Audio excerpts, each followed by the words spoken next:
तिथे पाहू शकता किती छान अशी आपण चायनीज भाजी बनवलेली आहे आणि खूप टेस्टी लागते खाण्यासाठी। मंचुरियन भाजी पण बोलू शकता तुम्ही ह्याला। सगळ्यांनी प्लीज लाईक सबस्क्राईब शेअर जरूर करा आणि पूर्ण रेसिपी पहा, अगदी छोटीच आहे। नमस्कार, सुमन ब्लॉगिंग चॅनल मध्ये सर्वांचं स्वागत आहे। आज मी बनवणार आहे एक वेगळ्या पद्धतीत भाजी, चायनीज भाजी। तुम्ही पाहू शकता त्यासाठी मी इथं काय काय घेतलेलं आहे। आता मी तेल ठेवलेलं आहे गॅसवरती गरम करून। इथं 2-3 कांदे कट करून घेतलेत अगदी मोठ्या साईज मध्ये, म्हणजे मोठे मोठेच असे कट केलेले आहे।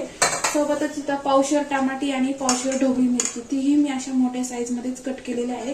आणि हे आपले घरातले मसाले, सोबतच मी ही चायनीज चटणी घेतलेली आहे आणि ह्यातच आपण हा सॉस पण यूज करणार आहोत। आणि ही जी भाजी आहे ही खायला इतकी टेस्टी लागते की तुम्ही जे बाहेर जाऊन चायनीज वगैरे घेता त्यालाही त्याच्यापेक्षाही टेस्टी लागते ही भाजी। त्यामुळे मी ही भाजी तुम्हाला बनवून दाखवत आहे।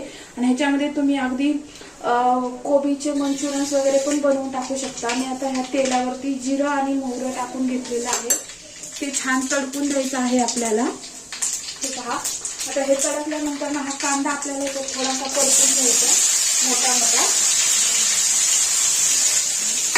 इथे पाहू शकता जिरं मोहरीनंतर हा कांदा आपल्याला परतायचा आहे आणि हा कांदा मोठा मोठा चिरलेला आहे। आता हा याच्या पाकळ्या एकदम मस्त अशी सुट्ट्या होतील तेलामध्ये परतल्यानंतर। आणि पटकन परतण्यासाठी अगदी थोडासा कांद्यामध्ये आपण मीठ टाकून घेणार आहोत, ज्यामुळे या कांद्याला टेस्ट पण येते आणि पटकन तळला पण जातो। हे पाहू शकता मी आता हा कांदा तळून घेते।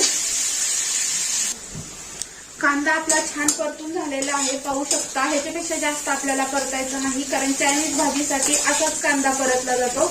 आता ह्या कांद्यामध्ये आपण हे टोमॅटो जे मोठ्या साईज मध्ये कट केलेले आहे, ढोबळी मिरची, हे सगळं टाकून घेणार आहोत। हे पाहू शकता आणि हे पण सगळं आपल्याला एकत्र करून घ्यायचं आहे। आणि ही जी चायनीज भाजी आहे याला जास्त आपल्याला शिजवण्याची पण गरज पडत नाही, अगदी कमी आजावर शिजलेली खायला छान लागते। हे पाहू शकता मी आता हे सगळं मिक्स करून घेतलेलं आहे। आता मी ह्याच्यामध्ये मसाले टाकणार आहे। हे जे आपला घरचा मसाला आहे, हा घरचा मसाला आहे, मी हा 1 ते 1.5 चमचा टाकत आहे, कारण भाजी जास्त आहे त्यामुळे। थोडंसं लाल तिखट पण टाकते आणि सोबतच मी ह्याच्यामध्ये 1 चमचा हळद ते पण टाकून घेतलेली आहे। चवीनुसार मीठ पण टाकून घेतले आणि सगळं आपल्याला आता एकत्र करून घ्यायचं आहे। आणि एकदम सोपी भाजी आहे, अगदी सहज कोणी बनवू शकतं, पण ह्या भाजीला जी टेस्ट येते ना ती खूपच छान लागते, तिखट गोड अशी लागते। कारण आपण त्यात जे सॉस वापरतो आणि जी चायनीज चटणी असते त्यात तर सगळं ऑलरेडी तयारच केलेलं असतं, एक प्रकारे वाटण असल्यासारखंच असतं ते। आणि ती पण थोडी तिखट गोड असल्यामुळं ह्याचा सॉस म्हणजे खूपच छान लागतो। हे पाहू शकता। आणि ह्यात आपल्याला पाणी बिलकुल यूज करायचं नाहीये, कारण हे टोमॅटोचं वगैरे पाणी सुटतं आणि ही जे सॉस आहे थोडंसं घट्ट लागतंय। ह्यातनं आपण 1 चमचा म्हणजे मोठा जे चमचा आहे 1 पळी तेवढा ह्याच्यात सॉस टाकून घेतलेला आहे, तुम्ही पाहू शकता। आणि तो सॉस पण आपल्याला ह्याच्यात एकत्र करायचा आहे आणि ह्यामुळे त्याच्यामध्ये पाणी टाकायची गरज पडत नाही। सोबतच ही चायनीज चटणी आहे, ही पण मी 1 चमचा म्हणजे मोठी जी 1 चमचा आहे 1 पळी तेवढी टाकून घेत आहे, हे पाहू शकता। आणि हे पण आपल्याला मिक्स करून घ्यायचं आहे। आणि आता ह्याला आपल्याला वेगळं असं काही करण्याची गरज नाही, अगदी तुमच्याकडे ते ब्लॅक रेड चॉकलेटी सॉस असतात चायनीजचे, ते जरी तुम्ही वापरले तरी चालतील, पण आमच्या इथं त्याचं सॉस जास्त आवडत नाही, त्यामुळे आम्ही फक्त हेच 2 प्रकार टाकतो आणि ही भाजी बनवतो। आता ह्याला आपल्याला हलवून छान 5 मिनिटं झाकून ठेवायचं आहे।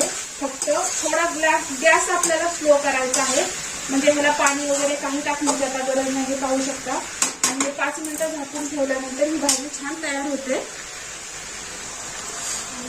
भाजी झाकून ठेवायची आहे आपल्याला। आता आपण पाहूया आपली भाजी तयार झाली का। आणि आपली भाजी तयार झालेली आहे, कारण हिला बिलकुल जास्त वेळ लागत नाही। हे पाहू शकता किती मस्त अशी, आणि वास तर खूप छान येत आहे भाजीचा, खूप टेस्टी तर लागतेच ही भाजी। हे पाहू शकता किती मस्त झाली। ह्याच्यामध्ये तुम्ही मंचुरियन्स वगैरे टाकू शकता किंवा ही भाजी अशीच खाऊ शकता, चपाती बरोबर, भाकरी बरोबर, राईस बरोबर। हे पहा